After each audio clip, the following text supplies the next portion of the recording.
The sudden death of Lloyd Allen under mysterious circumstances prompted the authorities to take a closer look at his family life. They eventually found that Lloyd's wife, Shirley, had a questionable past and a string of failed marriages. Lloyd Ray Allen, a former Air Force man, married Shirley Elizabeth Allen in September 1981. By then, she had already been married several times. Lloyd was known to take great care of Shirley and was a father figure to her children from previous marriages. However, the 40-year-old began to struggle with his health a few months into the marriage. On the 1st of November, 1982, Lloyd was found dead at home under questionable circumstances. Once the first responders arrived at the house in St. Peters, Missouri, they learned that Lloyd had pooling of blood, meaning he died a few hours prior. While Shirley arranged for a quick funeral, the body was exhumed later, and toxicology results showed he had lethal levels of ethylene glycol in his system.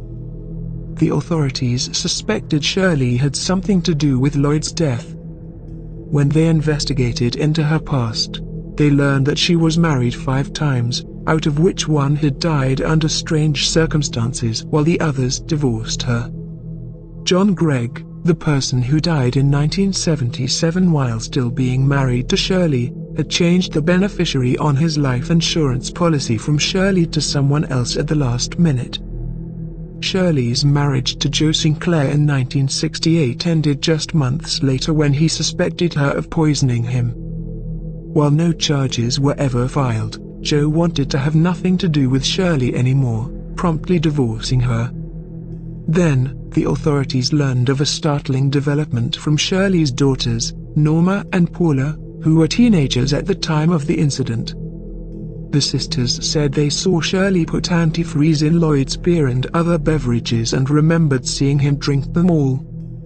The authorities suspected Shirley of regularly poisoning Lloyd's drinks beginning in March 1982. In the end, the suspicions turned out to be true when Lloyd's toxicology results showed he had high levels of ethylene glycol in his system. Norma claimed she didn't come forward earlier because she feared her mother.